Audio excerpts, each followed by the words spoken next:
recording. So, right here today we have James Wang and Tori. Okay. And what we're gonna talk about today is the 350 mission, which is to get to 350 ppm, 350 million parts per million. Basically, what I'm talking about here is try to reduce the amount of carbon emissions in the air. So, what are some ways that you can reduce carbon emissions in the school? Ride your bike to school. Okay. Yeah, carpool and walk. Do you think buses should be mandated so that less cars would be driven to school? Yeah, kind of. Yeah. I mean, unless you miss the bus. Do you encourage? Do you get your friends to walk with you when you walk home? Okay. Well. So today we have two students at Walton High School. That's going to tell us how they're going to reduce carbon emission at school. So how would you reduce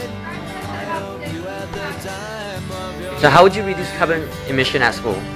Well, I would recycle everything, and I would try to reuse stuff, and not use products like styrofoam. Okay. And I would carpool to school and maybe the bus. Okay. That's good. Okay, so we have another student here at Walton High School who's going to tell us about how they're going to reduce carbon emission at school. So how would you reduce carbon emission? Well, I would start carpooling with other people, so instead of having like 5 people drive their own car, have 5 people in one car, that saves money and better for the environment. Also, do you turn off lights when you go out of room? Because that saves a lot of electricity. And honestly, I don't, but they would probably be smarter to do that. They should probably take that advice. okay, thank you. So today I interviewed several of my friends and fellow classmates about reducing carbon emissions in the air, which comes from the website 350.org, 350 ppm, which is 350 pieces per million. And our 350.org tells us that our current state of carbon emission is 392 ppm, and we want to reduce it to 350 ppm.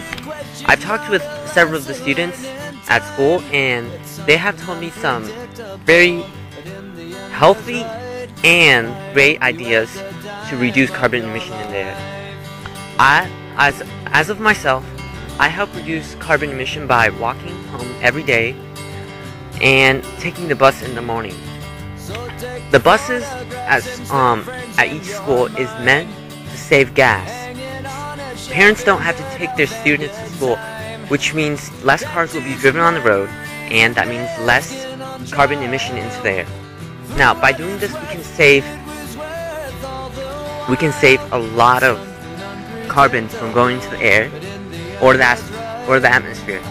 When carbon goes into the atmosphere, this can cause global warming or climate changes such as more tornadoes, hurricanes, etc.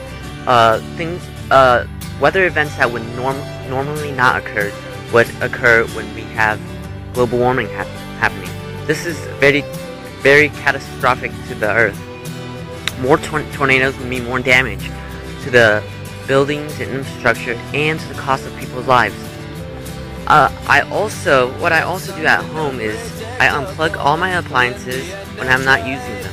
I try to watch as less TV as possible because it saves electricity. And I turn off the lights when I leave a room. Electricity is generated by using coal. And now, when you use coal to produce electricity, coal releases tons of amounts of carbon dioxide into the air each year.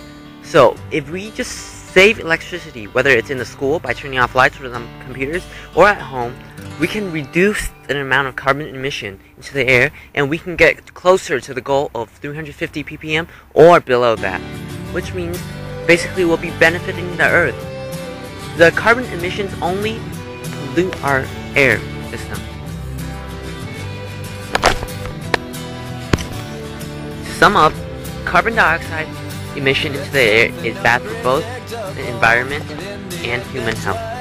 Humans, by taking in excess of carbon dioxide, can develop cancer, while the environment can experience climate changes and global warming when there's an excess of carbon dioxide in the air. So by reducing to 350 ppm, we can help create a greener world. Thanks.